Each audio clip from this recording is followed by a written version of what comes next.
Hey, what's going on? It's actually week 30, even though I thought it was last week. I got a little overzealous, but it's because I'm excited about this process and each step keeps getting more and more interesting because now I'm officially on a ketogenic diet that will be cycling through 4 low carb days with a fifth refeed, slightly increased carb day where I can have a sweet potato or two and a cup of rice.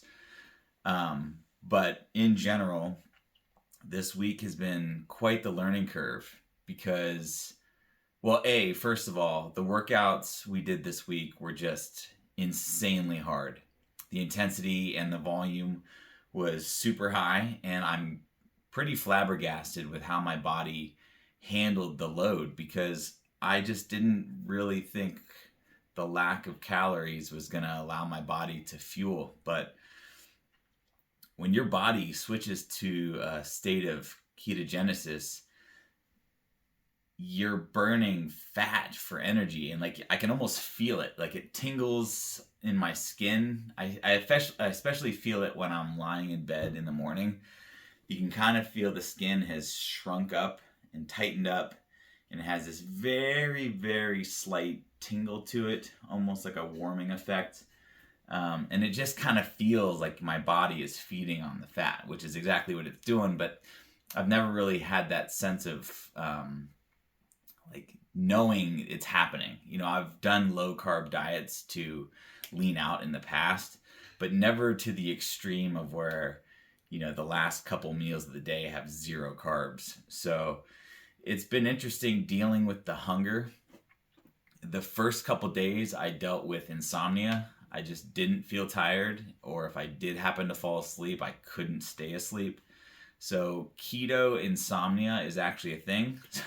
So I looked it up, and some research suggests that the switch from carbs to no carbs has an impact on the sleep chemicals in your body. Like there's a slight imbalance as your body is shifting into a state of ketogenesis. So your melatonin and maybe your adenosine are a little out of whack. But by Wednesday, I was able to go back to a more normal sleeping pattern. I go to sleep and stay asleep longer, but I definitely had a shortened period of really good sleep. The daily naps have been difficult too. I normally would just fall asleep immediately after eating. Well, I would eat, walk, and then take my nap right away. But now when I lie down to just kind of hopefully sleep, I just lay there and relax. So, I mean, it is a de-stressing, bringing the cortisol down after the workouts. But in an hour or so where I would normally fall asleep, I'm just actually resting while awake. So that's been interesting. I stepped on the scale this morning, and I'm a full kilogram less than I was last week at this point. So hopefully that's mostly fat and not muscle.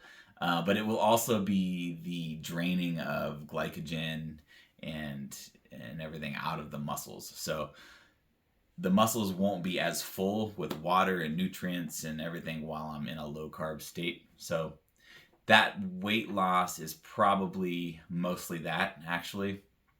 Although I have leaned up this week, it's been noticeable when I've been working out at the gym. The striations in my arms and chest have been more noticeable than the last couple weeks. So we are losing fat for sure. But yeah, this has been a crazy, interesting week. I hate not eating carbs, but just last week I was struggling to eat as many carbs as I needed to. So this is a fine balance between dealing with the different phases of bodybuilding. I just finished my last workout for the day. This is my meal. I've got 100 grams of salad, 100 grams of avocado, and 200 grams of plain shredded chicken. A little bit of salt, a little bit of pepper, and some olive oil. So it's delicious and it tastes great, but it's not satiating whatsoever. That meal will be down in less than 10 minutes, and I will be hungry again in less than 10 minutes. So we're going to get through this. My first refeed day is tomorrow, so I look forward to having some carbs But yeah, I got at least 2 more weeks of this, and this is just kind of a mini cut that will get extrapolated later in this process. So yeah, week 30 was amazing. The volume of workouts were crazy. We did legs, then we did chest and shoulders, then we did shoulders again. We really hit the shoulders on Wednesday. Thursday, I did a half complex upper body, which was shoulders and chest again, and arms, and the second half was legs. So we crushed the legs a second time for 30 minutes. And then today was a full back and a partial chest day. So all my big muscle groups got worked really, really hard this week. And I'm shocked that I don't feel more tired. I have plenty of energy, and I just would like to eat more. But all things go.